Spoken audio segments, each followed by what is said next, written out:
ಒಂದು ಹಳ್ಳಿಯಲ್ಲಿ ಒಬ್ಬ ವೃದ್ಧ ತಂದೆ ತನ್ನ ಏಕೈಕ ಮಗನ ಜೊತೆ ವಾಸ ಮಾಡುತ್ತಿದ್ದ. ಅವರ ಜೀವನದ ಆಧಾರ ಒಂದು ಸಣ್ಣ ಜಮೀನು. ಪ್ರತಿ ವರ್ಷ ಆ ಜಮೀನಿನಲ್ಲಿ ಆಲೂಗಡ್ಡೆ ಬೆಳೆಯುತ್ತಿದ್ದರು, ಮಾರ್ಕೆಟ್ಗೆ ಮಾರುತ್ತಿದ್ದರು. ಅದರಿಂದ ಬಂದ ಹಣದಲ್ಲಿ ಸರಳ ಜೀವನ ನಡೆಸುತ್ತಿದ್ದರು. ಐಷಾರಾಮಿ ಇರಲಿಲ್ಲ, ಆದರೆ ಶಾಂತಿ ಇತ್ತು. ಆದರೆ ಒಂದು ದಿನ ಎಲ್ಲವೂ ಬದಲಾಯಿತು. ಪೊಲೀಸರು ಮನೆಗೆ ಬಂದು ಅವನ ಮಗನನ್ನು ಬಂಧಿಸಿದರು. ಗ್ರಾಮದ ಎಲ್ಲರ ಮುಂದೆ ಘೋಷಣೆ ಮಾಡಿದರು, ಇವನು ಅಸ್ತ್ರಗಳನ್ನು ಕದ್ದ ಪ್ರಕರಣದಲ್ಲಿ ಬಂಧಿಸಲಾಗಿದೆ. ನನ್ನ ಮಗ ಸಾದಾ ಹುಡುಗ, ಅವನು ನಿರಪರಾಧಿ. ತಂದೆ ಎಷ್ಟು ಬೇಡಿಕೊಂಡರೂ ಯಾರೂ ಕೇಳಲಿಲ್ಲ. ಆ ದಿನದಿಂದ ತಂದೆಯ ಜೀವನ ಕಣ್ಣೀರಾಯಿತು.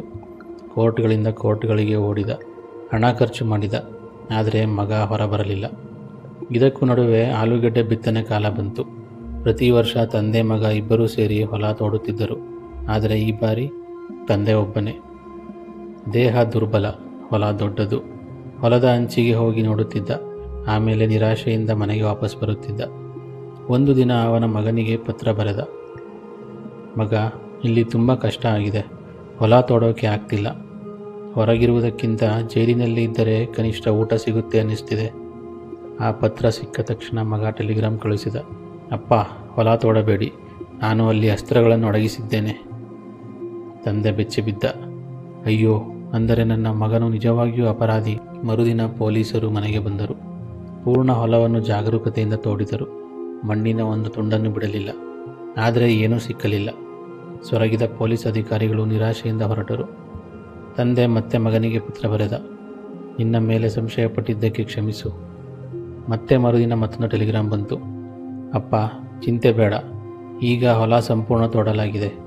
ಆಲೂಗಡ್ಡೆ ಬಿತ್ತನೆಗೆ ತಯಾರಾಗಿ. ಜೈಲಿನಲ್ಲಿದ್ದುಕೊಂಡು ನಿಮಗೆ ನಾನು ಮಾಡಬಹುದಾದ ಸಹಾಯ ಇಷ್ಟೆ. ಈ ಬಾರಿ ತಂದೆಯ ಕಣ್ಣಲ್ಲಿ ಕಣ್ಣೀರು, ಆದರೆ ಅದು ದುಃಖದ ಕಣ್ಣೀರಲ್ಲ, ಅದು ಹೆಮ್ಮೆಯ ಕಣ್ಣೀರು.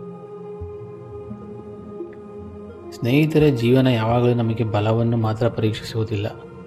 ಕೆಲ ಸಮಯಗಳಲ್ಲಿ ಅದು ನಮ್ಮ ಯೋಚನೆ, ನಮ್ಮ ನಂಬಿಕೆ, ನಮ್ಮ ಸಹನೆಯನ್ನು ಪರೀಕ್ಷಿಸುತ್ತದೆ. ಸಮಸ್ಯೆ ದೊಡ್ಡದಾಗಿದ್ದರೆ, ದಾರಿ ಕಾಣದಾಗಿದ್ದರೆ ಗಾಬರಿಯಾಗೋದು ಸುಲಭ. ಆದರೆ ಗಾಬರಿ ಸಮಸ್ಯೆಯನ್ನು ದೊಡ್ಡದಾಗಿಸುತ್ತದೆ. ಶಾಂತಿ ಪರಿಹಾರವನ್ನು ಹತ್ತಿರ ತರುತ್ತದೆ. ತಂದೆಯ ದುರ್ಬಲ ದೇಹ ಹೊಲ ತೋಡಲಿಲ್ಲ, ಆದರೆ ಮಗನ ಬುದ್ಧಿ ಒಂದು ದಾರಿ ಕಂಡುಕೊಂಡಿತು. ನೆನಪಿರಲಿ, ಪ್ರಯತ್ನ ವಿಫಲವಾದಾಗ ಬುದ್ಧಿ ಮುನ್ನಡೆಸಬೇಕು. ಭಯ ಹೆಚ್ಚಾದಾಗ ನಂಬಿಕೆ ದಾರಿ ತೋರಿಸಬೇಕು.